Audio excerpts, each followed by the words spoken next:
wabarakatuh. Waalaikumsalam warahmatullahi wabarakatuh. Selamat malam, semoga sehat semua.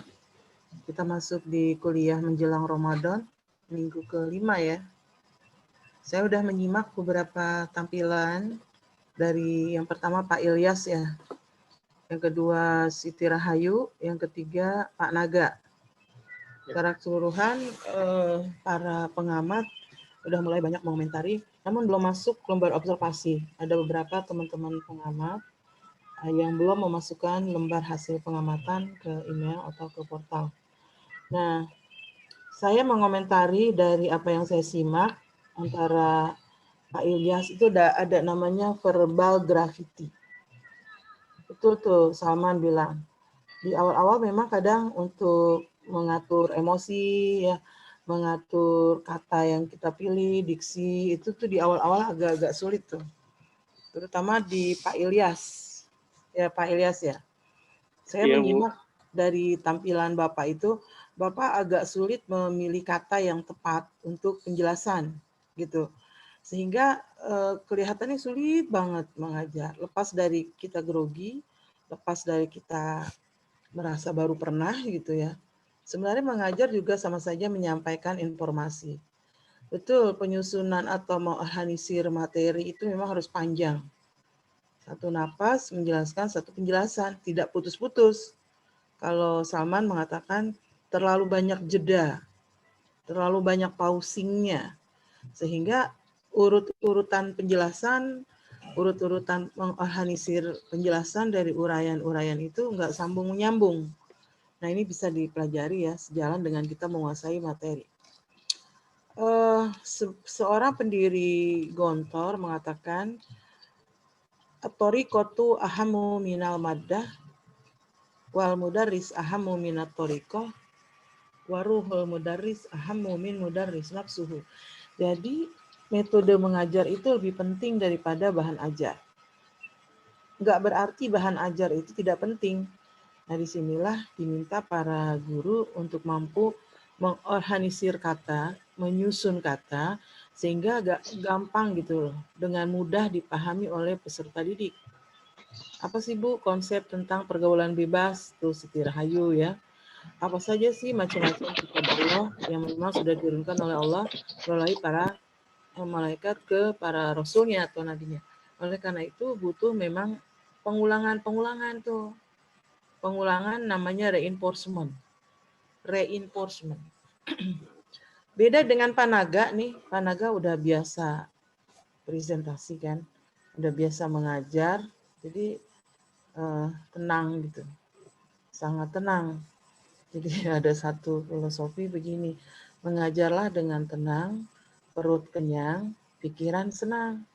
Mengajarlah dengan tenang, jadi nggak terburu-buru, nggak terlalu lambat, nggak terlalu mikir panjang gitu penjelasannya. Mengajarlah dengan tenang, perut kenyang. Perut kenyang berarti sandang pangan kita sudah terpenuhi. Kita sudah tidak memikirkan hal-hal yang memberatkan. Nggak memikirkan harga bensin naik, harga tol naik. Pada saat kita mengajar, lepas itu semua. Bensin naik, pusing. Tol naik, pusing. Nah, itu tuh hati kita harus lepas dari itu. Makanya mengajarlah dengan tenang, ya, perut kenyang, pikiran juga senang. Dengan demikian bahwa bahan ajar yang kita sudah susun dengan baik perlu teknik untuk menyampaikan ke para peserta didik. Teknik-teknik itulah yang kemarin kita sudah pelajari dari pertemuan awal sampai kedua dan ketiga. Nah, saya sudah menyimak lengkap dari tampilan yang ketiga yang kemarin mati listrik ya, Salman ya. Jadi sulit sekali untuk melakukan, tapi lebih tenang ya, saya melihat Anda lebih tenang, lebih mengeksplor. Lebih enak nggak ada saya, lebih enak ada saya kalau Anda praktek mengajar.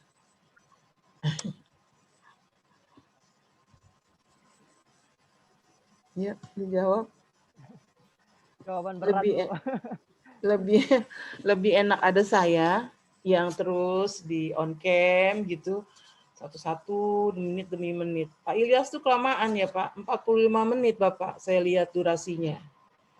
Anaga juga kebanyakan 32 menit. Padahal kita potong saja materinya hanya 15 menit. Biar kebagian yang lain. Dan kita lebih banyak ke analisis ya. Mengapa tadi mengajarnya grogi, mengapa penguasaan materi kurang, mengapa PPT dibuat sedemikian rupa. Saya kan menginginkan Anda semua membuat PPT itu dalam bentuk mind mapping. Ya, kalau kita membuat PPT dalam bentuk mind mapping, peta pemikiran anak itu lebih mudah pada saat kita menjelaskan. Iya kan? Dengan begitu, anak akan mampu mengeneralisasi satu topik yang Anda jelasin. Apa itu generalisasi kemarin? Apa generalisasi kemarin? Secara keseluruhan. Ya, menyimpulkan secara umum. Nah, itu di ujung Pak Ilyas nggak ada tuh. Jadi kalau di ujung terakhir ya, setelah kita mengurai banyak, pasti harus ada generalisasi tuh. Bentuknya begini. Sebelum selesai, karena tidak ada pertanyaan, ada 3 hal penting yang perlu Anda perhatikan pada penjelasan saya tadi. Nah, itu generalisasi itu. 3 hal penting ini, 1, sebutin kalau memang 3. Kalau 5, ya 5. Jadi pada saat kita mengimprove, ya kan, mengurai, menganalisis satu demi satu, sub-subnya, tapi di ujung nanti harus ada closing statement-nya apa. Itu tuh selalu begitu. Jangan lupa dimensinya itu selain dia evaluasi pada proses, yaitu penilaian pengukuran yang dilakukan saat kita mengajar. Itu evaluasi proses. Penting banget tuh. Sebelum itu juga kita harus melakukan generalisasi. Ada Isya nggak di situ? Di ruanganmu ada orang azan nggak? Ada, Bu. Terdengar? Berhenti dulu sebentar ya. Iya.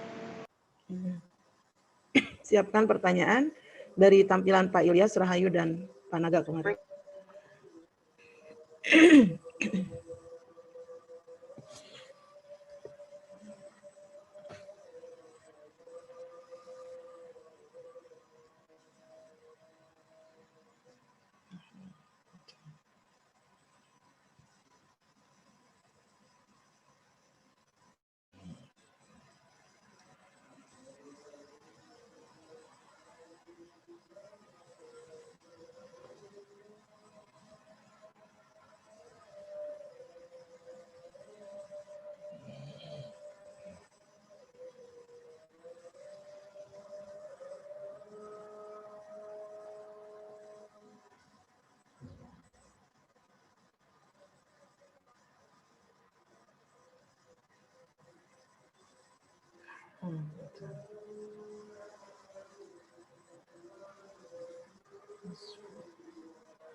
Saya lanjutkan ya.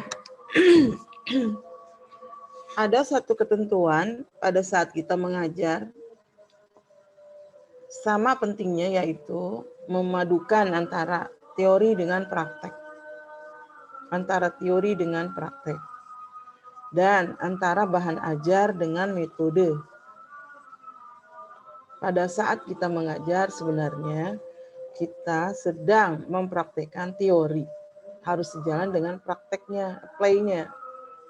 Lalu pada saat mengajar juga kita sedang mensinkronkan antara materi yang kita ajar dengan metode yang kita pakai. Ada 7 ketentuan, kalau Anda masih ingat, pernah saya menyampaikan itu.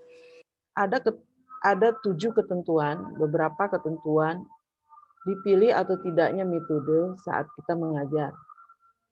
Kita mau pakai ceramah kah, mau pakai drill kah, mau pakai resitasi kah, itu sosiodrama kah?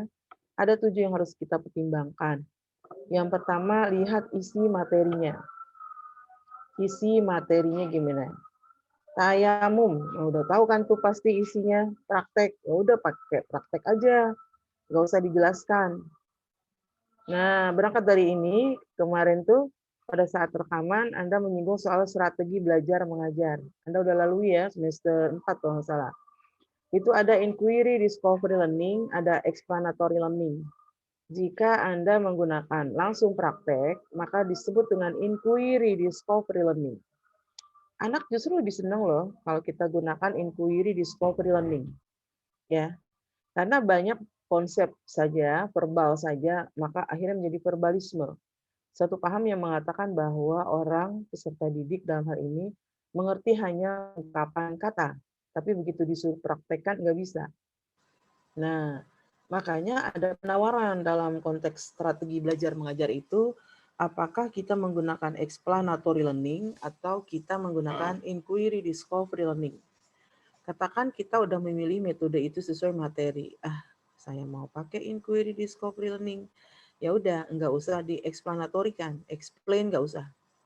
Berarti pergaulan bebas adalah udah nggak kayak gitu lagi. Kitab Allah adalah nggak begitu lagi. Tayamum adalah nggak begitu. Langsung ke praktek, nanti pada saat penjelasan kita menyelipkan konsep-konsep itu. Gitu, langkah-langkah itu, syarat-syarat itu. Tinggal Anda mau milih yang mana. Tinggal Anda mau suka dengan yang mana. Ya, oleh karena itu metode juga penting yang menjadi faktor penentu bagus tidaknya kita mengajar. Yang kedua, tujuan pembelajaran kemana nih? Kita baru bisa melihat tujuan pembelajaran itu ketika kita menyusun RPP. Ya, kita nge-breakdown dari KD kan, kompetensi dasar menjadi indikator kompetensi IK. Gitu ya. KD yang sudah termaktub, tertulis dalam satuan pendidikan, di mana saat kita mengajar, kita nge-breakdown menjadi IK, indikator kompetensi. Oleh karena itu, ketika kita memilih metode apapun yang mau kita pilih, harus mempertimbangkan salah satunya adalah tujuan pembelajaran yang terumuskan di dalam indikator kompetensi. Berarti lihat lagi RPP. Betul tuh kemarin Pak Ilyas dibilang, bagus Pak, tidak terlalu terpaku pada RPP. Iya, kalau kita mengajar jangan ingat RPP. Maksudnya jangan ingat, jangan terpatok gitu. Wah ini belum gitu. Kita mengajar santai aja seperti kita bawa mobil. Kalau ada tanjulan, ya kita rem sedikit, ya kan? Kalau jalannya lancar, mulus terus aja. Jangan terlalu terpaku pada RPP. RPP itu kan hanya desain plan yang kita gunakan jika terjadi sesuatu yang kita tidak inginkan, kita sudah melakukan preventif. Nah, oleh karena itu betul ketiga penyaji kemarin, ketika guru yang saya sebutkan pertama Pak Ilyas, kemudian Rahayu, dan yang ketiga Panaga. Kok saya yakin ya nanti pada saat Anda mengatakan grogi gitu, saya yakin banget Anda bisa menguasai kelas. Anda bisa membuat anak itu mempunyai kreativitas. Betul kata Saman, jadilah guru penggerak. Guru yang mau melakukan suatu perubahan. Guru penggerak adalah guru yang memiliki 4C. Anda masih ingat 4C kan? Critical thinking, collaboration, communication, and creativity. Itu baru bisa muncul pada diri si anak dengan 4C kalau guru berfungsi sebagai guru penggerak. Nggak mungkin anak punya sifat mengkritik kalau gurunya nggak menstimulasi anak untuk berpikir kritis. Bentuknya apa kalau kemarin Pak Naga bilang, ada pertanyaan? Kok diem ya? Semuanya nggak ngerti atau gimana nih? Ada pertanyaan? Oke, saya yang tanya. Nah, itu tuh ngebangun namanya. Ya, ngebangun suasana bagaimana anak bisa berpikir kritis dengan pertanyaan-pertanyaan yang kita munculkan. Waktu kita ngebahas tentang teaching skill keterampilan bertanya, kata Aristoteles apa sih? Bertanya itu berpikir. Berpikir itu bertanya. Berarti orang yang sedang berpikir, dia pasti bertanya. Berarti orang yang sedang bertanya, dia sudah melaluinya dengan berpikir. Kenapa? Ungkapan kata yang keluar dari mulut kita ini merepresentasi dari apa yang kita pikirkan. Benar itu? Kenapa sih orang-orang di pasar ngomongnya kok kasar ya? Karena pikiran dia juga kasar. Beda dengan guru. Guru yang ada dalam pikirannya kan bagaimana menyampaikan hal baik ke siswa, bagaimana menyampaikan hal baik yang mereka juga bisa dicontoh dari kita. Oleh karena itu, berpikir itu bertanya, bertanya itu berpikir, dan setiap orang yang bertanya sebenarnya merepresentasikan dari apa yang sedang dia pikirkan. Yang ketiga, sebelum masuk ke yang berikut ya. Yang ketiga, alokasi waktu. Perlu pertimbangan tuh. Kita pakai metode ceramah lebih cepat. Ya, tapi kalau kita pakai metode demonstrasi, waktunya cukup nggak? Metode praktek ke satu tempat cukup nggak? Ke masjid cukup nggak? Belum keluarnya. Kita mau metode praktek di ruang multimedia. Belum keluarnya, belum berisiknya, ya kan? Jadi perhatikan alokasi waktu. Yang keempat, keaktifan anak. Yang kelima, profesionalitas guru. Guru itu harus mampu tahu secara informatif tentang setiap metode. Nggak bisa dia menggunakan metode X kalau dia belum tahu tentang seluk-beluk metode itu dan bagaimana implementasinya dalam dunia pembelajaran. Ini berangkat dari banyak teori psikologi belajar ya, ada yang mengatakan behavioristik, humanistik, kognitivistik, ya semuanya itu lebih kepada mengakar kepada teori-teori belajar itu. Dan yang terakhir adalah kebijakan sekolah. Yang ketujuh, faktor yang menentukan kita pilih atau tidaknya adalah kebijakan sekolah. Kadang sekolah, dalam hal ini kepala sekolah atau wakil-wakil kepala sekolah bidang kurikulum dan lain-lain, enggak mendukung metode yang kita gunakan. Nah, itu yang bahaya. Kalau kepala sekolahnya mau melakukan inovasi, mau beradaptasi, karena pinter aja saat ini belum bisa menjamin bisa menguasai dunia ya. Yang bisa menguasai dunia adalah orang yang mampu beradaptasi, termasuk guru. Guru kalau nggak bisa beradaptasi, ngikutin cara lama, dia nggak akan mampu menguasai dunia. Saya kira itu analisis yang saya sampaikan, beberapa hal yang perlu Anda juga perhatikan. Sesaat saya menyimak, dari pagi sih saya dengar tuh, dari kemarin ya, saya simak antara Pak Naga, Pak Ilyas, dan Sri Rahayu. Saya mengapresiasi sekali 1, 2, 3 guru yang kemarin ya. You are the best teacher. If you want to be the great teacher, you must be inspiring. But no, you are the best teacher. And if you want to improve your teaching, you must the great teacher, because the great teacher inspiring. You very inspiring. Saya kira itu that's all. Ada pertanyaan sebelum kita masuk ke guru yang berikut? Mudah-mudahan dapat 3 orang. Waktu hanya 15 menit ya. Jangan kayak Pak Ilyas 45 menit gitu. Emang enak sih dengerin Bapak ngejelasin gitu kan. Tapi nggak kebagian yang lain nantinya. Ada pertanyaan? Maaf Ibu, tadi 7 ketentuan saya kelewat 1 nih. Pertama kan isi materi, Ya, tujuan pembelajaran, ya, alokasi waktu, ya, aktifan anak, ya. profesional guru. Tadi Profesionalitas guru.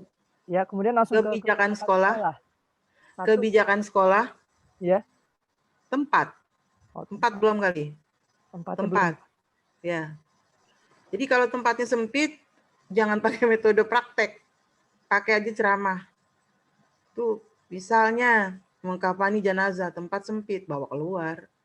Gitu. Padahal kan kelas tuh untuk 30, 35 ya kalau SMK itu. Sempit loh untuk melakukan beberapa praktek, belum nanti bentar-benturan gitu. Kau musola aja atau ke masjid yang memang disediakan oleh sekolah. Oke, ada lagi pertanyaan? Bu, saya Bu. Silakan. yang kemarin bukan saya juga pemilihan kata itu Bu, yang masih saya grogi Bu gitu. Kadang-kadang kan pada saat pemakaian kata yang tepat itu kadang-kadang saya mikir lama gitu, takutnya kan pengucapannya takut khawatir salah gitu Bu. Itu cara memperbaikinya gimana Bu? Oke. Ada 5 teknik, ada yang harus ingat nggak? Menghilangkan grogi sehingga kalimat yang keluar lancar aja seperti air mengalir. Ada yang ingat nggak? 5 cara mengatasi kegrogian. Gara-gara kita grogi, mental kita down, lalu apa yang mau kita ungkapkan hilang gitu, ngeblank kalau bahasa anak-anaknya ngeblank. Aduh Bu, ngeblank ya. Apalagi nanti diperhatikan oleh pamong. Makanya tadi di awal saya tanya, Anda semua nih praktek lebih senang ada saya apa enggak ada saya gitu. Ayo jujur. Kalau enggak ada saya Anda lebih rileks, saya ngumpet aja di balik pintu. Kalau daring ngumpetnya di mana ya? Kalau daring diam-diam aja. Nah, nanti waktu Anda mengajar pasti kan akan diamati oleh pamong yang 6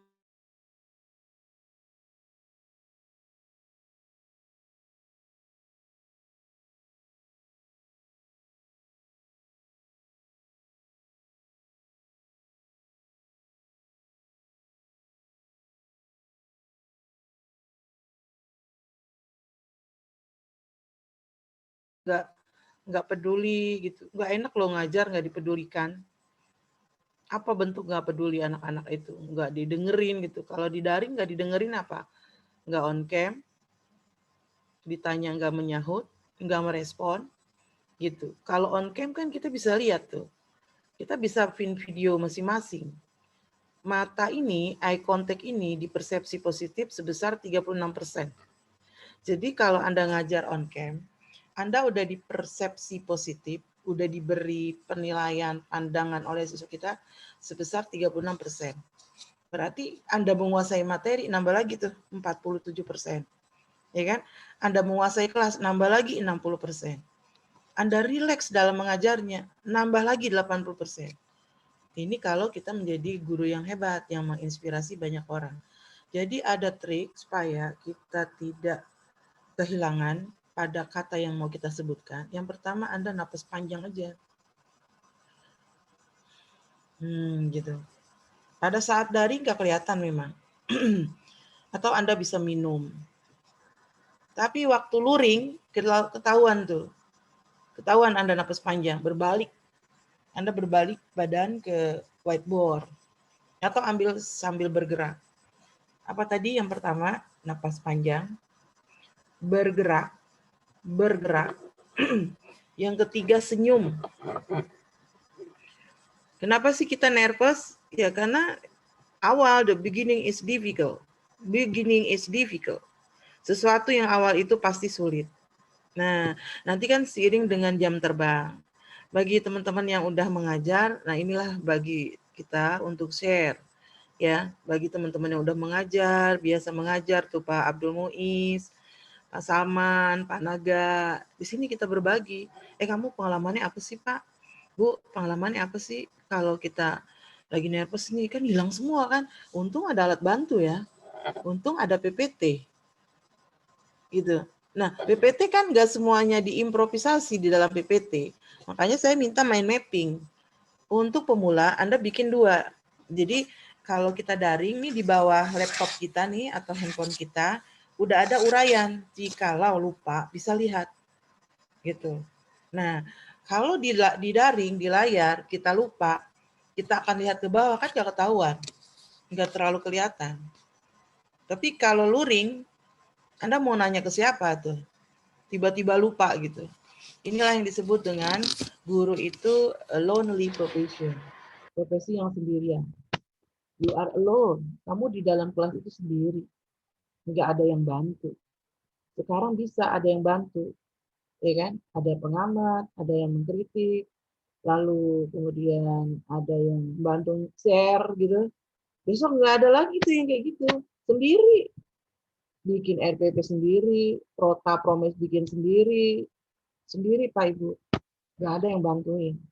Kecuali satu bantuin berarti dia udah menyelesaikan tugasnya. Share screen sendiri. Kalau luring gimana? Ya siapin semua alatnya sendiri juga tuh. Ya kalau sekolahnya punya banyak alat peraga, AP itu alat peraga edukatif. Di sekolah yang hebat itu disiapkan AP, alat peraga edukatif. Di sekolah yang enggak, maka kita harus menyiapkan sendiri. Makanya berkelompok 8. Kan 8 orang satu sekolah. Satu AP bisa patungan gitu. Karena kan paralel kelasnya sama. Kita ngajar di kelas yang sama. Kita mengajar di tema yang sama. Satu AP bisa dipakai untuk 8 orang. Tinggal nanti teknisnya aja kita bisa atur. Karena kadang mahal juga ya. Contoh alat kafan mayat. Itu kan mahal. Mau pinjem. Emang ada pinjem. Pinjem. Atau Pak Ilyas sudah punya alat untuk mengkafani jenazah buat kita menyiapkan kematian. Ada orang tuh masih hidup, udah dia beli itu kain kafan, semua lengkap. Jadi nanti kalau saya meninggal, ya dalam waktu yang kita nggak bisa tahu kapan, ini alatnya. Udah dipesenin tuh ke sana keluarga. Boleh tuh kita pinjem dulu ya buat praktik. Wah, amal jariahnya bagus banget. Jadi gitu, ada 3. Yang pertama napas panjang, yang kedua bergerak, yang ketiga senyum, yang keempat humor. Nah, humor. Guru yang cerdas adalah guru yang humoris. Ternyata di riset pun begitu, psikologi pembelajaran mengatakan orang yang cerdas sedikit dia punya rasa humor. Karena 90 menit Anda mengajar, enggak ada rasa humornya, Masya Allah, BT-nya luar biasa.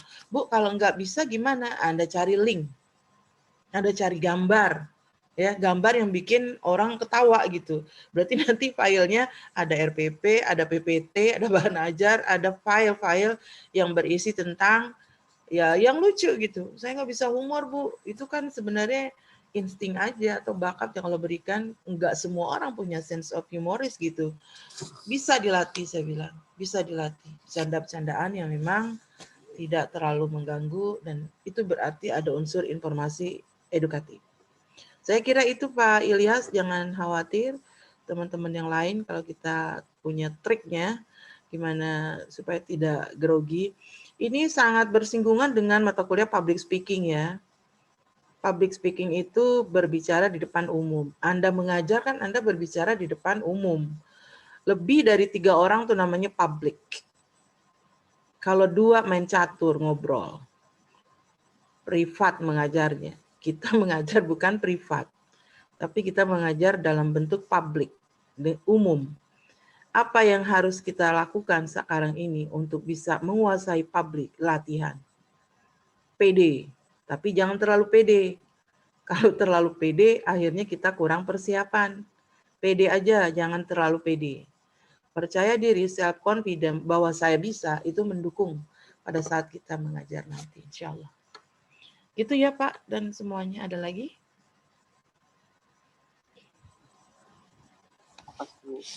Oke, ada lagi?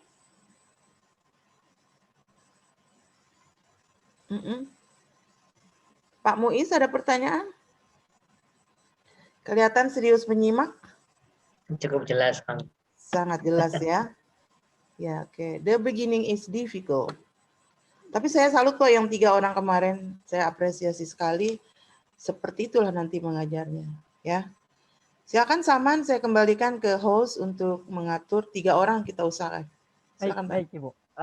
Alhamdulillah, makasih atas penyampaiannya Bu Maria Ulfa. Kemudian tadi catatan-catatan yang sangat luar biasa, bisa membangun kita semua untuk kedepannya menjadi guru-guru yang profesional. Adapun catatan buat teman-teman semua, terutama pengamat, tadi untuk yang kemarin maupun untuk saat ini ke depan, itu jangan lupa untuk disimpan ya filenya terkait dengan penilaian-penilaian yang kemarin kalian sudah, yang antum mudah berikan gitu. Nah itu bisa dikondisikan, diarsipkan, karena perlu juga dikirim melalui Gmail. Adapun hari ini insya Allah ada 3 yang akan praktik Ibu. Yang pertama dari kelompok pertama, Saudari Nur Aini. Mana Nur Aini? Sudah gabung? Hadiro. Oke, baik. Kemudian pengamatnya Saudara Muhammad Ilyas, Siska Susanti, pengamat ketiga Agung Santoso, dan pengamat keempat Dara Nur Atikah. Keempatnya sudah bergabung ya. Kemudian untuk kelompok yang kedua, insya Allah nanti ada Saudara Adi Nur Rahman, atau mungkin bisa Reza Akifatul Jannah ya. Kemudian pengamatnya Siti Rahayu, pertama, Megazen, kedua, Siti Fatimah ketiga, dan Saudara Abdul Muish keempat. Dan yang terakhir dari kelompok 3 yang akan praktik yaitu Saudari Fitriani, pengamatnya pertama Khairunisa, kemudian Zahratul Aini kedua, Salsabila Syarani. Ini nanti diwakili karena keadaannya lagi kurang sehat, tadi diinfokan sebelum maghrib. Kemudian nanti keempat saya sama Farisi. Dan alhamdulillah sebagian besar teman-teman sudah pada gabung Ibu. Insya Allah kita langsung mulai untuk praktik yang pertama, kelompok 1. Oke, sebelum kita memulai, alangkah lebih eloknya kita buka terlebih dahulu pertemuan kita dengan bersama-sama membaca ayat Bismillahirrahmanirrahim. Bismillahirrahmanirrahim. Bismillahirrahmanirrahim. Bismillahirrahmanirrahim. Silakan Saudari Nur Aini. Dan bisa diperhatikan teman-teman pengamat. Dan juga teman-teman yang lain untuk catatan-catatannya.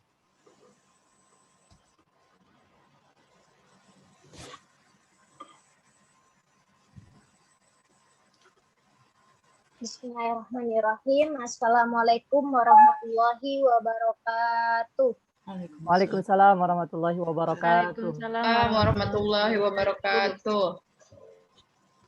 Selamat malam anak-anak. Selamat Gimana malam. kabar? Gimana kabar kalian? Alhamdulillah baik, Bu. Alhamdulillah, semoga sehat terus. Baik anak-anak, sebelum kita mulai pembelajaran pada malam hari ini, mari kita membaca doa terlebih dahulu. Silakan untuk ketua kelas pimpin doa. Siapa? Haman, silakan. Oke, baik Ibu, makasih. Baik teman-teman semua, sebelum kita belajar, yuk mari kita berdoa terlebih dahulu. Mudah-mudahan pelajaran yang akan kita pelajari bisa kita pahami dengan baik dan bisa bermanfaat. Amin. Berdoa dimulai. Berdoa selesai. Sudah Ibu? Baik, sekarang Ibu absen ya, yang namanya disebut silahkan bilang hadir. Monika Fitri. Hadir Monika Ibu. Fitri. Hadir. Zahratul Aini. Hadir, Ibu. Ayu Widianingrum.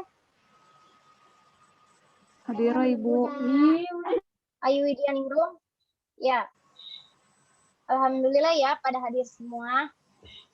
Baik anak-anak, sebelum Ibu mulai pembelajaran pada hari ini, silakan yang belum menyalakan kamera, nyalain dulu kameranya. Fitriani, ya. Khairunisa, tolong dinyalain ya kameranya. Baik.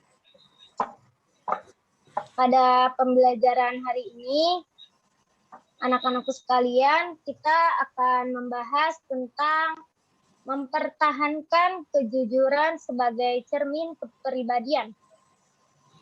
Adapun tujuan pada pembelajaran malam hari ini yaitu yang pertama, siswa dapat memahami makna jujur dan istilah. Yang kedua, siswa dapat menyebutkan pembagian sifat jujur menurut Imam Al-Ghazali. Yang ketiga, siswa mampu memahami Quran Surah Al-Maidah ayat 8 dan Quran Surah At-Taubah ayat 119 tentang kejujuran. Yang keempat, yaitu siswa mampu mengetahui hikmah memiliki sifat jujur.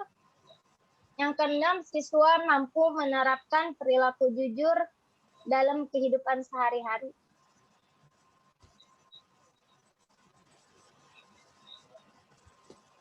Ya, jujur. Apa sih jujur itu? Siapa yang tahu di antara kalian apa pengertian jujur?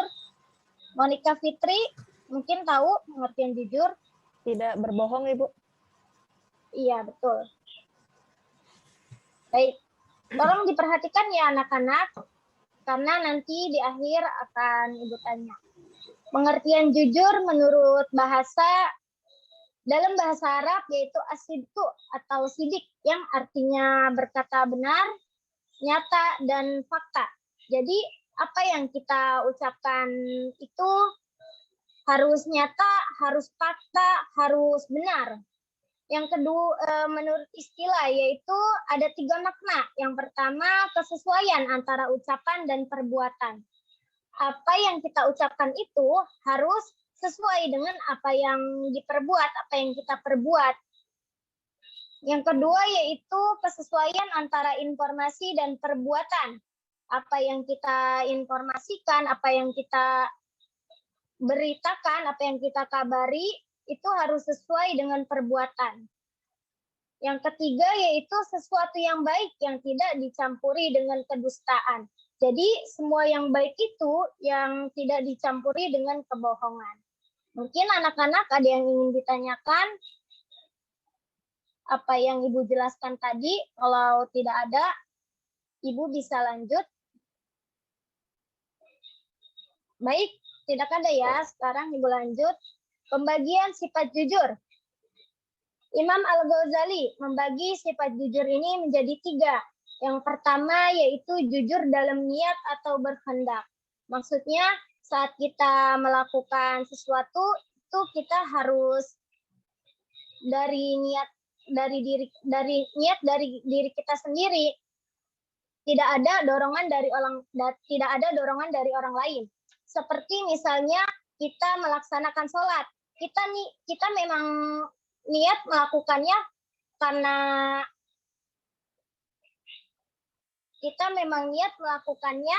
karena ingin menjalankan perintah Allah Subhanahu wa taala, tidak karena terpaksa, tidak karena dipaksa oleh orang tua.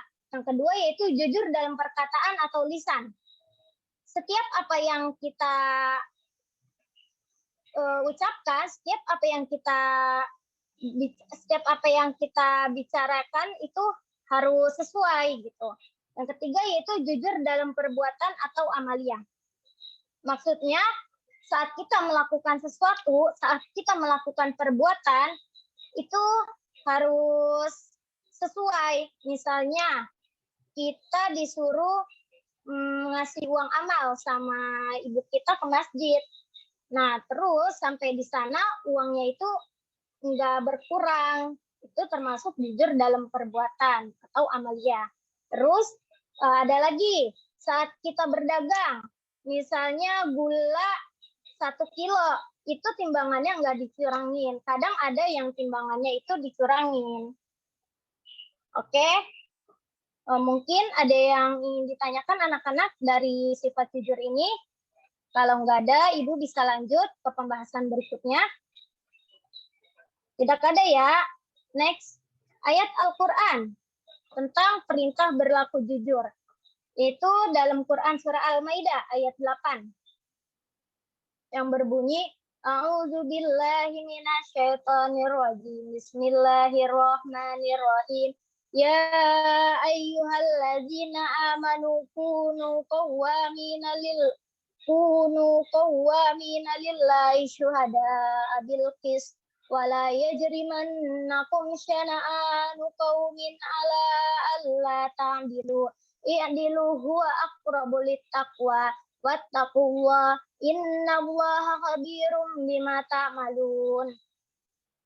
Artinya, hai orang-orang yang beriman, hendaklah kamu jadi orang yang selalu menegakkan kebenaran karena Allah menjadi saksi dengan adil, dan janganlah sekali-kali kebencianmu terhadap suatu kaum mendorong kamu untuk berlaku tidak adil. Berlaku adillah karena adil itu lebih dekat kepada takwa, dan bertakwalah kepada Allah, sesungguhnya Allah Maha mengetahui apa yang kamu kerjakan.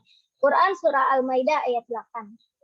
Jadi anak-anak sekalian, maksud dari Quran Surah Al-Maidah ayat 8 ini yaitu kita sebagai orang yang beriman diperintahkan untuk berlaku jujur dalam menjadi saksi.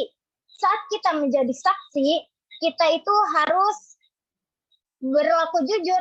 menyampaikan apa yang sebenarnya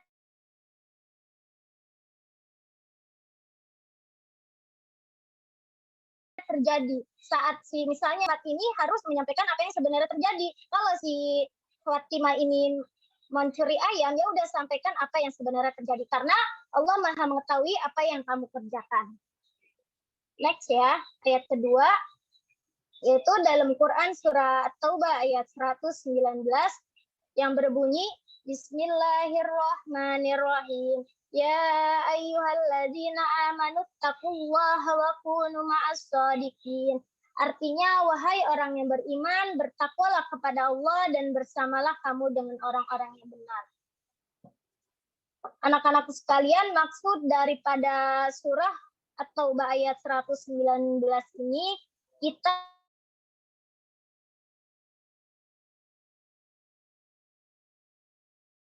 diperintahkan untuk bertakwa. Kita yaitu dengan menjalankan perintahnya dan menjauhi larangannya, menjauhi orang-orang munafik yang bersifat bohong, dan bersamalah kamu dengan orang-orang yang benar. Mungkin dari anak-anak ada yang ditanyakan dari perintah berlaku jujur ini. Baik, tidak ada ya. Lanjut ya. Next. Penerapan perilaku jujur dalam kehidupan sehari-hari. Yang pertama yaitu meminta izin atau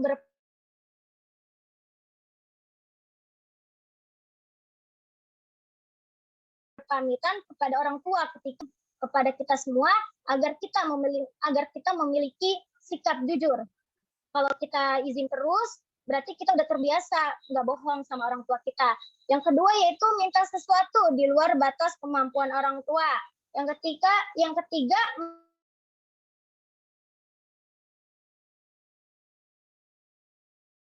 mengembalikan sisa uang belanja. Ini juga salah satu yang harus diterapkan kepada kita semua agar kita memiliki sifat jujur, perilaku jujur. Kalau udah terbiasa mengembalikan sisa uang belanja walaupun 1.000, itu nanti kita terbiasa jujur juga. Yang keempat yaitu mengatakan dengan sejujurnya alasan keterlambatan datang atau ketidakhadiran di sekolah. Oke, ada yang mau ditanyakan? Baik, tidak ada ya. Lanjut ke pembahasan berikut, yaitu hikmah memiliki perilaku jujur. Kejujuran akan menciptakan ketenangan, kedamaian, keselamatan, kesejahteraan, kenikmatan lahir dan batin. Sementara kedustaan menimbulkan kegoncangan, kegelisahan, konflik sosial baik di dunia apalagi di akhirat. Jadi anak-anakku sekalian, kalau kalian memiliki sifat jujur, memiliki perilaku jujur, itu hidup kalian tenang, hidup kalian damai. Kalau misalnya kalian memiliki sifat pembohong, nanti hidup kalian nggak tenang, di mana-mana bohong. Kalau sifat jujur, itu hidupnya tenang, di mana-mana nggak ada musuh gitu. Karena Rasulullah dalam membangun masyarakat Islam yang sukses ini itu mempunyai akhlak yang baik, yaitu diantaranya memiliki sifat jujur. Sehingga Rasulullah ini mendapat gelar, yaitu dengan julukan Al-Amin yang artinya dapat dipercaya. Mungkin hanya itu yang dapat Ibu sampaikan. Apabila kalian kurang paham, silahkan ditanyakan. Kalau tidak ada, Ibu yang akan menanya ya. Zahratul Aini.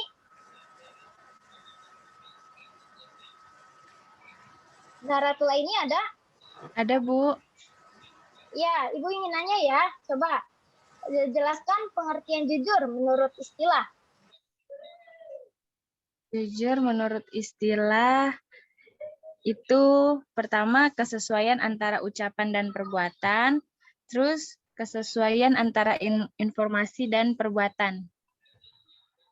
Iya, betul. Monica Fitri ada? Ya, Bu.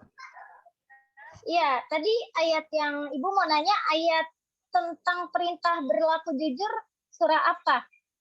Al-Maidah ayat 8 ya, Bu? Oh iya, betul. Baik, anak.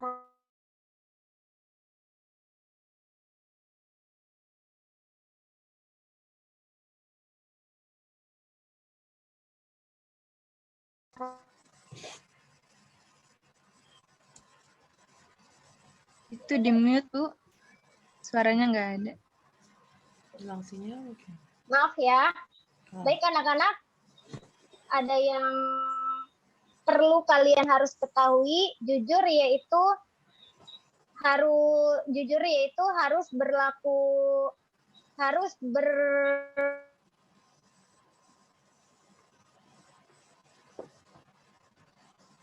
berkata benar, fakta, dan nyata. Jujur dalam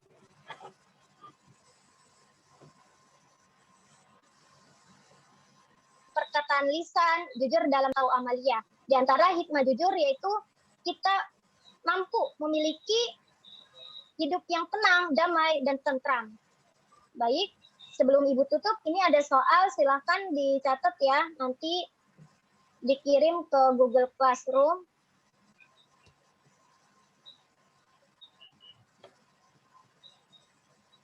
Baik, udah dicatat semua. Udah ya, mungkin hanya itu yang dapat Ibu sampaikan. Kurang lebihnya mohon maaf. Belajar yang rajin, jangan males-malesan. Syukran kasiron. Wassalamualaikum warahmatullahi wabarakatuh. Waalaikumsalam. Waalaikumsalam warahmatullahi wabarakatuh. Silakan pengamatnya. Ya baik, saya tanggapin aja langsung ya Bu ya. Silakan. Tadi materinya sangat bagus. Langsung untuk gaya mengajar gurunya tadi dilihat kurang ya, maksudnya kurang berdialog. Sedikit lagi lah sama peserta didiknya. Terus alat bantunya juga maksudnya nggak ada gambarnya gitu, animasinya gitu. Jadi hanya tulisan-tulisan saja tadi terlihatnya. Langsung untuk interaksi sama siswanya cukup lah, maksudnya agak bagus juga gitu kan. Bisa mengajak siswa untuk berpikir menjawab gitu.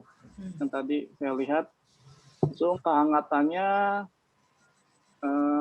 sedikit lagi, tadi sedikit biar siswanya itu semuanya ikut menjawab gitu, maksudnya pertanyaan atau bisa gurunya itu ya tadi cuma nunjuk satu orang saja gitu tadi katanya, langsung menimbulkan rasa ingin tahunya bagus, langsung memperhatikan minat siswa. Jadi tadi seharusnya yang gurunya ini melihat harus tanggap lah siapa nih yang akan menjawab pertanyaan tersebut gitu. Oke, cukup. Cukup Bu, itu saja. Untuk yang terakhir, tadi di terakhir itu nggak ada yang namanya merangkum inti pelajaran Bu, gitu. Sama membuat ringkasan, itu saja. Ya, cukup Pak Ilyas. Cukup Bu, itu saja Bu. Terima kasih. Pengamat kedua.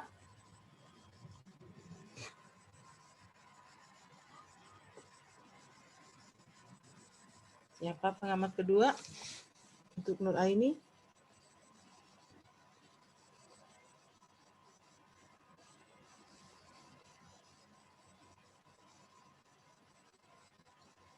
Pengamat kedua yang menjelaskan, pengamat menjelaskan.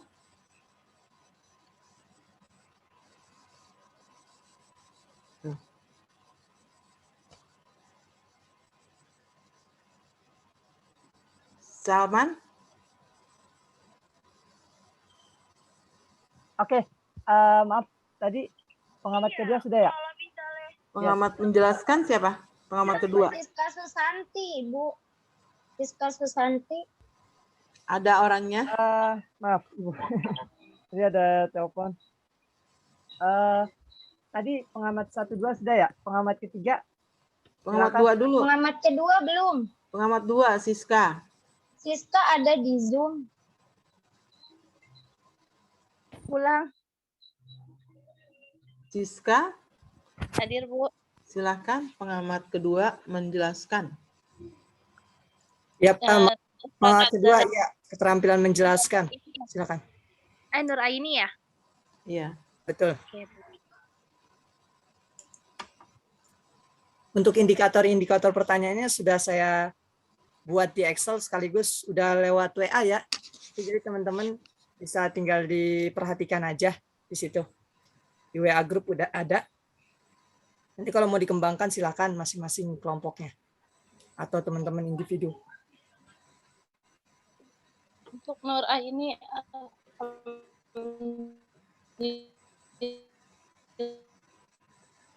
Ada gangguan ya. Siska ada gangguan. Oke. Lewat saja, Saman. Oke, baik Ibu. Ya. penyampaiannya sudah bagus, Bu. Bagus, oke. Ya, Oke, kamu ada gangguan sinyal, nggak apa-apa, udah. Menjelaskannya udah cukup lumayan, kata Siska. Silakan pengamat ketiga.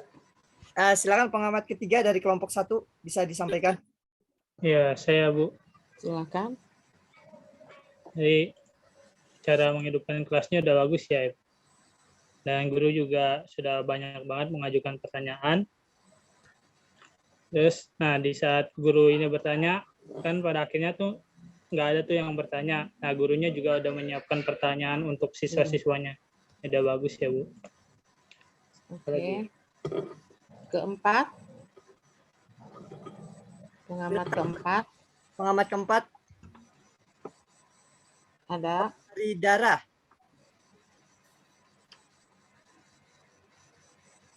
Halo. Mbak Dara. Dara Nur Atika ada itu di layar? Ada cuman belum menanggapi. Tadi sih udah ngejapri sebelumnya. Ya. Tapi kayaknya ini belum ada tanggapan lagi. Oke, bebas untuk manajemen kelas atau keterampilan mengelola kelas, siswa saja yang menanggapi. Ada yang mau berkomentar? Apa kekurangan Nur Aini dalam keterampilan mengajar mengelola kelas? Mengelola kelas. Mungkin ini kali ya, kalau indikatornya tadi secara visual sudah sangat bagus ya, karena dari diksi penyampaiannya juga menarik, semangat gitu. Jadi peserta didik juga tegas ya, menjelaskannya tegas. Tegas. Kemudian selebihnya sih sudah bagus. Cuman tadi yang catatan saya sih mungkin kalau di saya ke pengamat 1 tadi tentang interaksinya yang perlu bervariasi mungkin ya. Karena ditanya aja gitu peserta didik. Atau mungkin tadi bisa baca ayat Al-Quran. Atau mungkin bisa baca bareng-bareng ayat Al-Quran. Itu maksud saya lebih bervariasi. Tapi tadi udah bagus sih. Itu dari lain kalau dari siswa. Mungkin dari teman yang lain silakan. Ada lagi teman yang lain sebagai siswa mengamati Nur Aini? Enggak ada? Tidak ada yang ingin menyampaikan sebagai peserta didik sini? Tidak ada ya? Jadi betul beberapa pengamat mengatakan segala kekurangan dan kelebihan Nur Aini ini nih kalau ceramah dia tepat banget ya. Jadi bisa menyusun kata dan menyusun ilustrasi contoh. Hanya kurang interaktif, itu aja kurangnya Nur. Kurang berinteraksi dengan siswa. Jadi kamu seperti sibuk sendiri dengan penjelasan yang banyak. Namun di penjelasan yang kamu sibuk sendiri itu tuh, menyusunnya bagus gitu. Menjelaskannya nggak ada yang kepleset, menjelaskannya nggak ada keraguan, clear and brevity namanya. Ya, kurangnya hanya ada tadi. Di manajemen kelas kurang. Karena kan konsepnya selain kita mengelola pengajaran, kita juga harus mengelola kelas. di mana anak ikut terlibat di dalam pembelajaran. Nah, kamu kurang di situ. Tapi di akhir udah kamu tutup dengan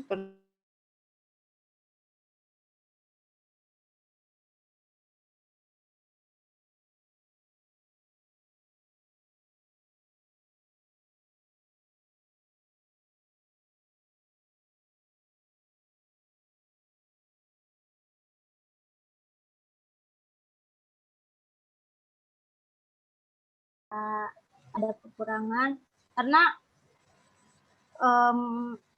saya mikirnya online jadi kayak kurang biasa gitu.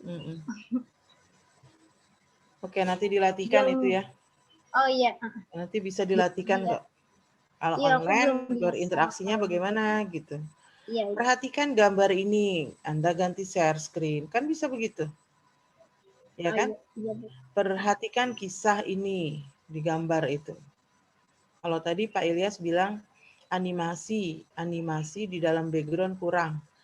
Kalau nanti ada animasi mengganggu fokus pandangan siswa, tidak boleh ada animasi yang mengganggu. Seperti kemarin itu ada animasi yang enggak sejalan dengan tema pergaulan bebas. Kenapa ada satelit gitu kan? Ada UFO, pergaulan bebas, backgroundnya ya orang yang sedang free gitu. Orang yang sedang dugem itu. Ini nggak ada untungnya orang-orang dugem gitu kan.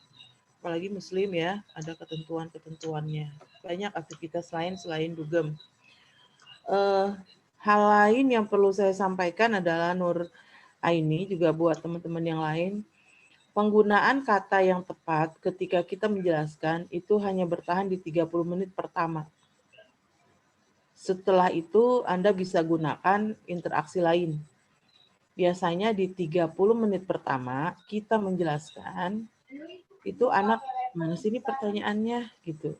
Kalau nanti di micro teaching kan 10 menit misalkan atau 5 menit dia dengan alokasi pertanyaan apa yang harus kita selingin. Sebelum saya lanjutkan ada pertanyaan, nah bisa kali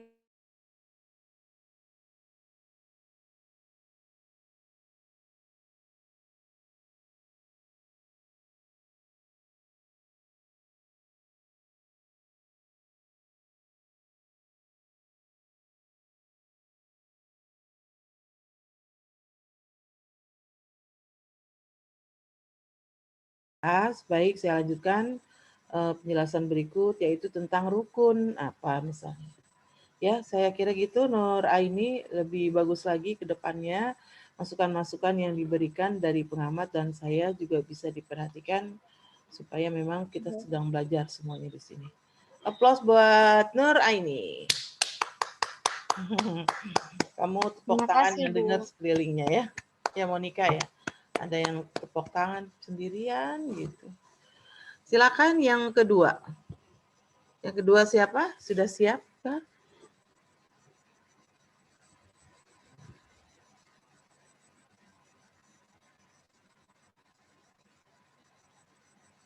Saudara Adi. Adi ada nggak Adi? Sudah siap?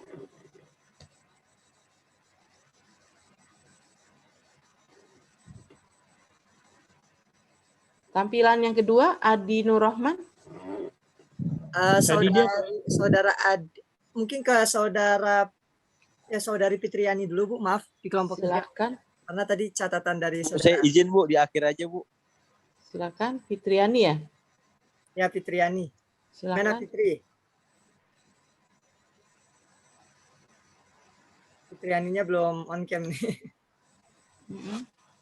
Halo Fitri.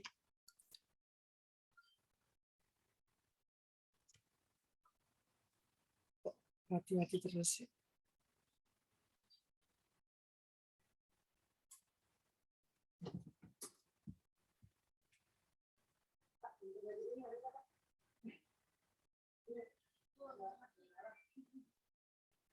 Saya guru yang ini siap share screen guru yang berikut. Ini nggak ada respon nih Fitriani Salman. Silakan Adi.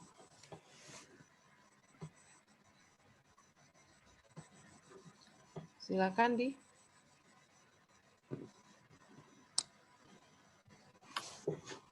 Halo?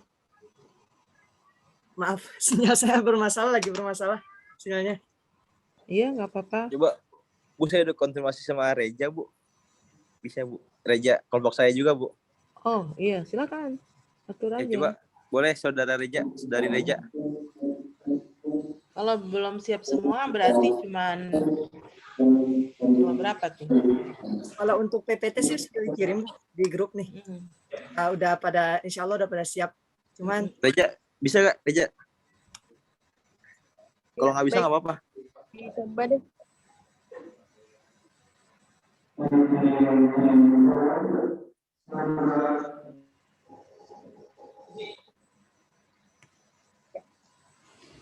Bismillahirrahmanirrahim. Selamat siang, anak-anak semua. selamat siang, selamat siang Ibu. Siang, Bu. Bertemu lagi ya sama Ibu. Semoga kalian sehat semua, selalu diberi kesehatan, selalu diberi selalu dilindungi dan diberi kesehatan. Kita buka ya. Bismillahirrahmanirrahim. Alhamdulillahirrabbilalamin. Wassalatu wassalamu ala asyrofil anbiya'i wal mursalin. Sayyidina Muhammadin wa ala alihi wa sahbihi ajma'in. Amma ba'd. Rabbi shrah li sadri wa yassir li amri wahlul 'uqdatam min lisani. Hadir semua ya, anak-anak. Hadir, Bu. Alhamdulillah lengkap, Bu. Lengkap, paket lengkap. Oke. Bu, Bagus. saya izin ya, Bu, ke kamar mandi. Oh iya. Siap. Kerjaan Ya. Ilyas gitu. Hati-hati, Bu. Ya, baik anak-anak, kita masuk materi fikih bab 5 ya, tentang kurban.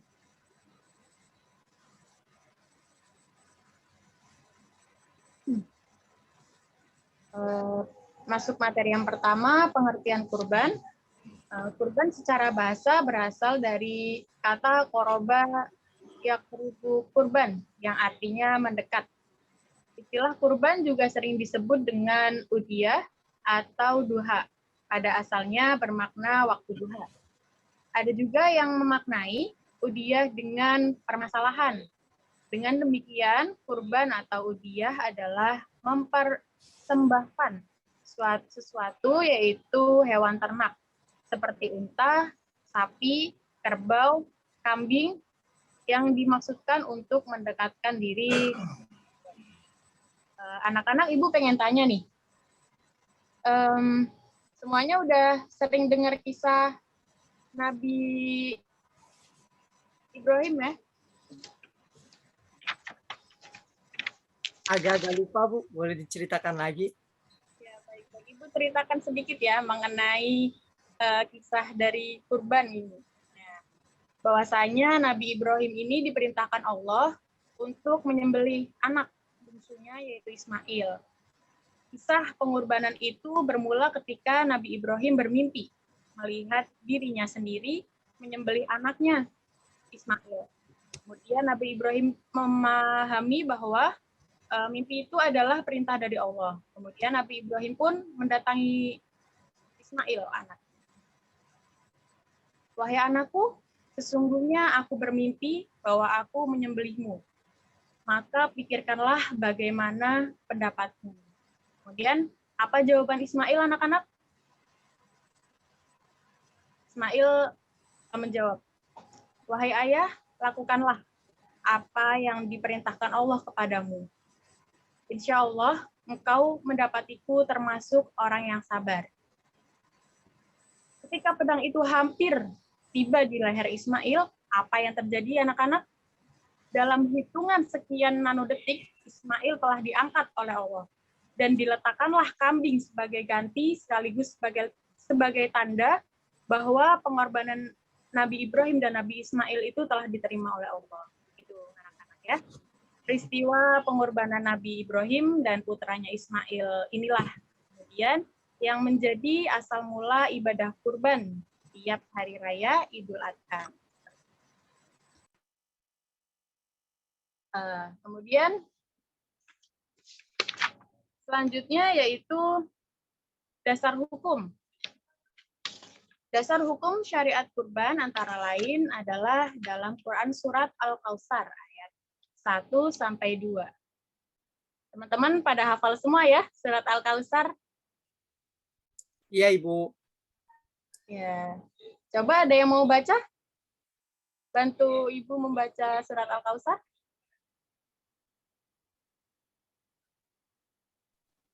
Siapa? Boleh, Bu, saya. Oh iya. Silakan Salman. Nanti diperbaiki, Bu, ya, kalau salah. Iya. Oke. Silakan. A'udzu billahi minasyaitonir rajim. Bismillahirrahmanirrahim. Inna a'tainakal kautsar. Fashalli li rabbika wanhar. Shadaqallahul azim. Ya, bagus sekali Saudara Salman. Sudah baik sekali ya, mawarijul hurufnya juga sudah tepat. Oke, kemudian artinya yang pertama yaitu sungguh kami telah memberimu Muhammad nikmat yang banyak. Yang kedua, maka laksanakanlah sholat karena Tuhanmu dan berkurbanlah sebagai ibadah dan mendekatkan diri kepada Allah. Yang dimaksud berkurban di sini ialah menyembelih hewan kurban ya anak-anak sebagai tanda mensyukuri nikmat Allah. Dan kurban ini dianjurkan kepada orang yang sudah mampu. Mampu dalam hal ini adalah orang yang mampu mencukupi kebutuhan sehari-hari dan masih mempunyai kelebihan harta. Oke. Selanjutnya syarat-syarat hewan kurban.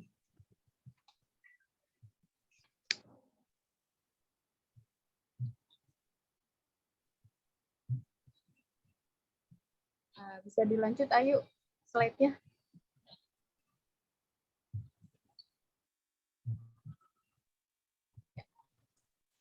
Nggak nampak. Ya, sudah. Ya.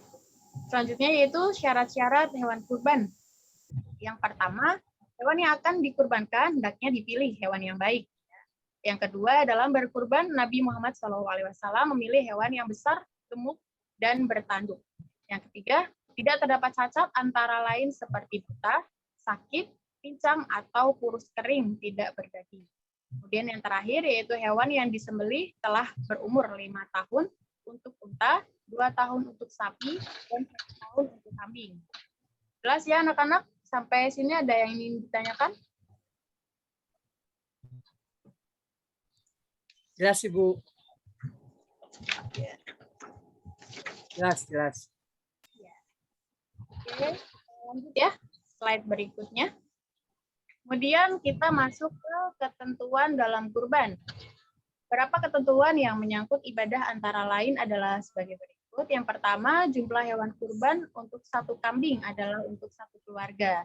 Sedangkan untuk 1 ekor unta, sapi, atau kerbau dapat dipakai untuk 7 orang. Seekor unta juga dapat digunakan untuk 10 orang. Maksud dari digunakan di sini, paham nggak teman-teman semua di sini? Maksud dari 1 kambing adalah untuk 1 keluarga, berarti 1 keluarga itu boleh ya kurban 1 kambing. Dengan syarat atau dengan catatan harus masih kerabat dekat atau masih memiliki hubungan sedarah.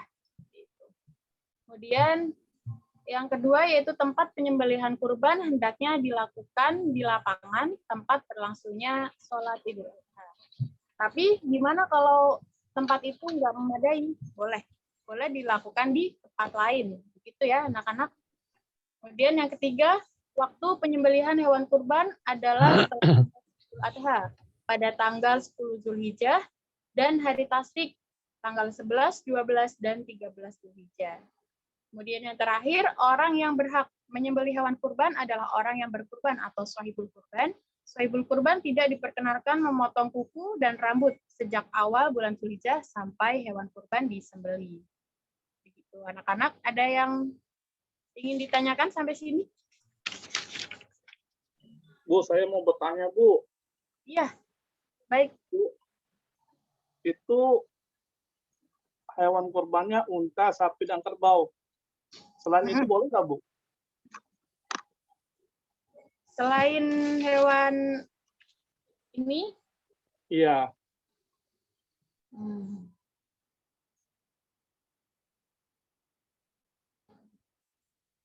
harus yang kalau hewan yang lain itu ya tidak boleh. Misalkan kayak ayam gitu. Paling kambing, unta, sapi, atau kerbau. Seperti itu.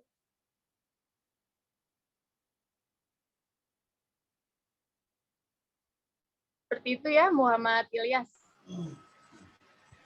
Baik, Bu. Makasih, Bu. Oke, ada yang ingin bertanya lagi? Saya Ibu. Iya, siapa? Ini aku mau nanya yang satu kambing ini itu untuk satu keluarga apa untuk satu orang aja? Gitu. Makasih. Dalam beberapa ketentuan,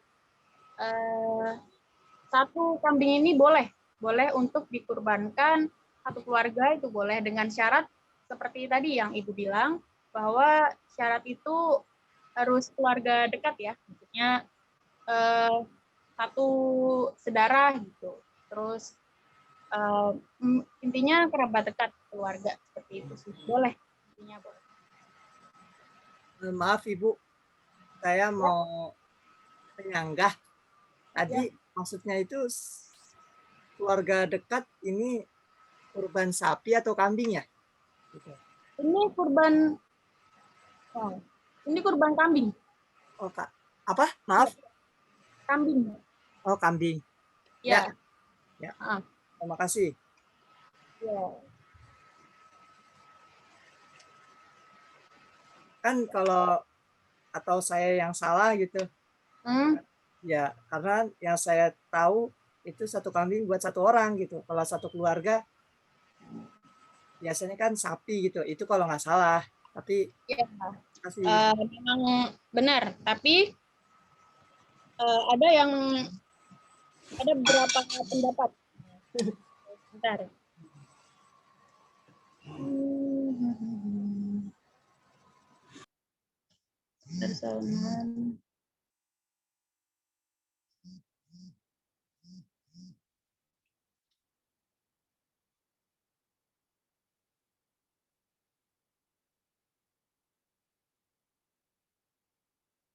Dari yang Ibu pelajari tadi ya,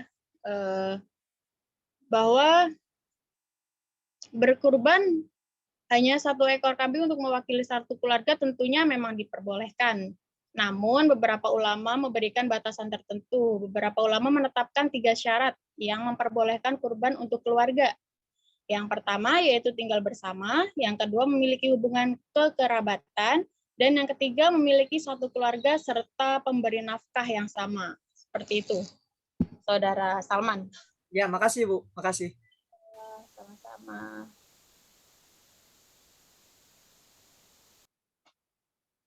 Baik. Ada yang ingin bertanya lagi atau dilanjutkan? Cukup Reza. Waktu. Ya. Ya, terima kasih, sekian ya yang dapat Ibu sampaikan. Mohon maaf apabila ada banyak kesalahan. Ya, sama-sama belajar. Terima kasih. Oke, Reza ini suka mengajar atau sudah mengajar? Sudah mengajar. Anda bekerja di? Sekarang bekerja di school parking. Oh, berarti belum pernah mengajar sama sekali. Sama sekali. Tapi tenang ya, seperti orang yang sudah biasa mengajar. Coba pengamatinya gimana untuk Reza? Silakan yang pengamat 1 untuk mengamati Reza. Mari silakan pengamat 1 bisa disampaikan dari.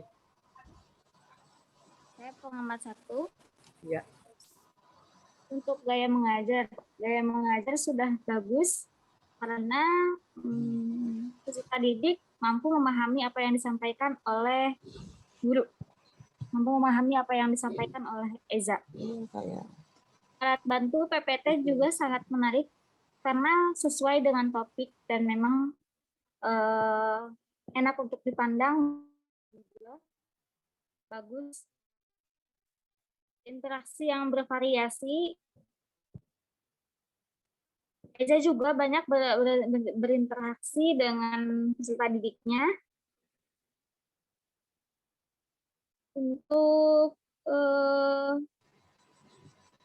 menimbulkan rasa ingin tahu, di mana Eza menjelaskan tentang Nabi Ibrahim, itu menimbulkan rasa ingin tahu dari peserta didik. Ya. Memperhatikan minat siswa. Nah, dari ceritanya itu pun sehingga siswa minatnya tinggi untuk memperhatikan apa yang disampaikan oleh Eza. Masalah fokus juga, Masih ada? ya? Masih ada? Ya, Ibu. Masalah pokok bahasan juga detail dan tidak keluar dari pokok bahasan. Mengajukan pertanyaan sudah bagus, cuman rangkuman tidak ada, serta membuat ringkasan pun tidak ada, mungkin karena waktu yang sudah terlewat, dan juga untuk kekurangannya yaitu masih terlihat sedikit membaca ya, terpaku dengan bacaan gitu. Mungkin jika memang ini sudah luas lebih bagus lagi. Terlalu teks PPT ya? Ya. Terlalu teks PPT. Maksudnya gitu. Ya, Oke, pengamat 2.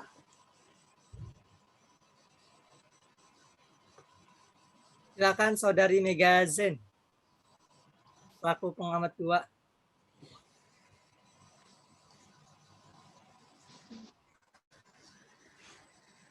Udah bagus dalam mengajar siswa berinteraksi.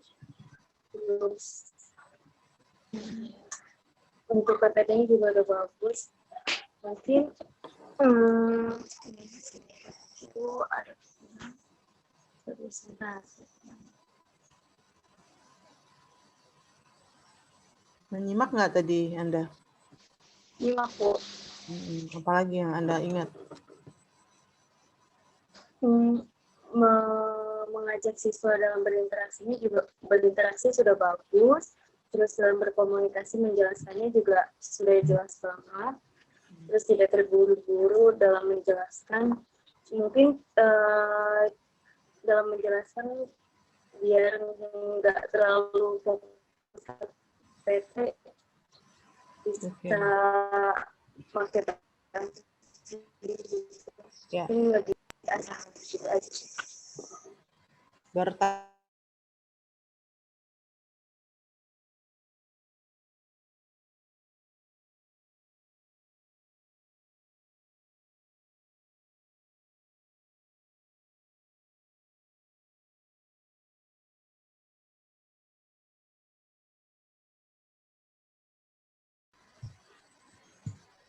Menjawab dengan teliti juga tadi yang sudah cukup, yang Bang Salman bertanya, kemudian dijawab kembali, diberitahu dalilnya ini seperti itu.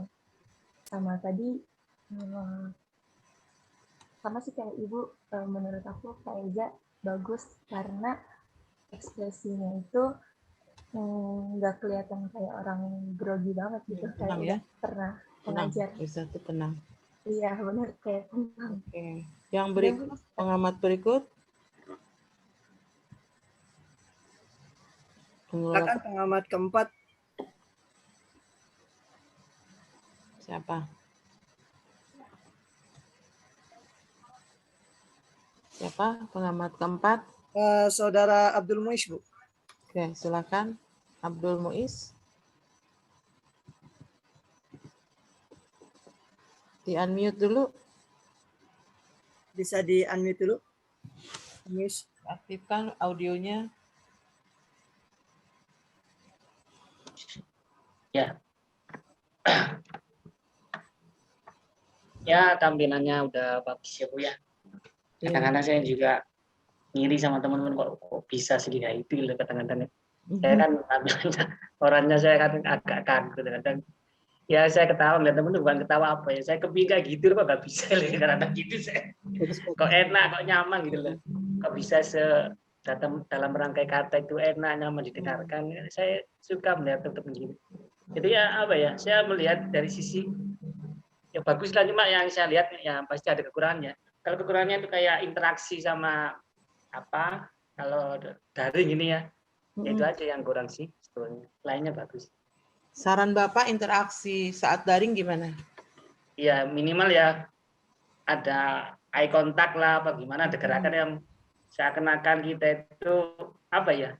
Ya gini-gini apa gimana pokoknya ada gerakan yang gesturnya bicara juga. Iya. Ada gerakan lah, enggak gini kayak apa gitu. Jadi seakan-akan monoton, tapi bagus lah. Saya senang.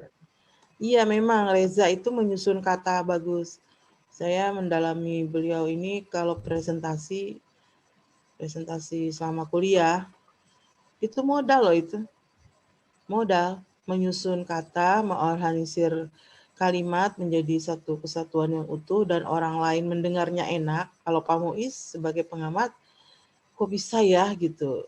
Nah, semakin sering kita melihat, mengidentifikasi orang-orang, akhirnya kita meniru kan, walaupun kita jadi diri kita sendiri kan. Tetap seperti itu. Dan Reza ini udah punya modal. Udah basic modalnya ya gitu. Menyusun kata dengan rapi. Ini nih, lagi-lagi saya bilang bersinggungan dengan public speaking. Ya kan? Untung ada PPT yang bisa dibacain gitu kan. Sekali lagi bukan di teks PPT. PPT hanya alat bantu saja untuk bisa memvisualisasikan. Jadi apa yang kita bicarakan, ada visualnya, ada gambar. Oke, Pak Muiz juga jangan kecil hati dengan melihat tampilan-tampilan teman-teman yang bagus-bagus. Aduh, saya bisa nggak ya? Kalimatnya begini, dia aja bisa, saya juga harus bisa. Gitu ya Reza ya? Reza aja bisa, masa saya nggak bisa gitu. Berarti kan ada usaha. Dengan begitu kita ada usaha.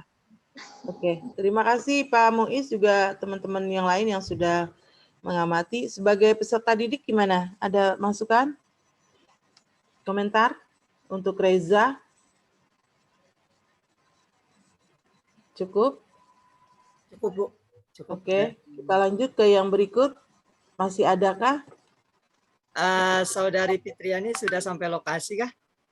Atau masih di jalan? Yang penting di pinggir jalan, jangan di jalanan.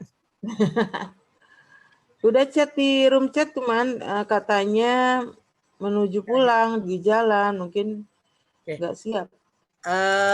Gimana Saudara Adi? Coba Saudara Adi Nurrahman. Bisa dikondisikan atau enggak?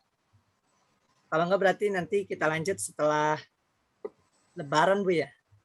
Oke, nggak apa-apa. Ya, teman-teman sih udah nyiapin PPT, Bu. Maaf, insya Allah udah pada siap. Tapi mungkin karena bersamaan waktunya, ada yang tadi Saudara Adi masih di kegiatan masjid. Sebelumnya tadi udah ngabarin bisa di akhir-akhir banget, tapi ternyata masih ada kegiatan. Oke. Berarti kita akan melanjutkan setelah Lebaran, minggu besok udah off karena udah masuk bulan puasa. Ya, selamat berpuasa di bulan Ramadan. Semoga amal kita diterima oleh Allah, puasa kita diterima oleh Allah. Pastikan bahwa nanti habis Lebaran kita udah mulai praktek lagi tanpa harus menunggu siapa yang praktek. Jadi udah tersusun Salman, jangan pas sudah join nggak siap gitu. Demikian teman-teman sekalian yang sudah join, sudah mengikuti dengan baik, menyimak dengan baik. Ini juga pembelajaran buat kita semua untuk meningkatkan teaching skill ketika kita mau mengajar. Dengan demikian kita tutup perkuliahan hari ini dengan membaca doa kafaratul majlis. Subhanakallahumma wa bihamdika asyhadu an la ilaha illa anta astaghfiruka wa atubu ilaik. Assalamualaikum warahmatullahi wabarakatuh. Waalaikumsalam warahmatullahi wabarakatuh. Terima kasih, Bu.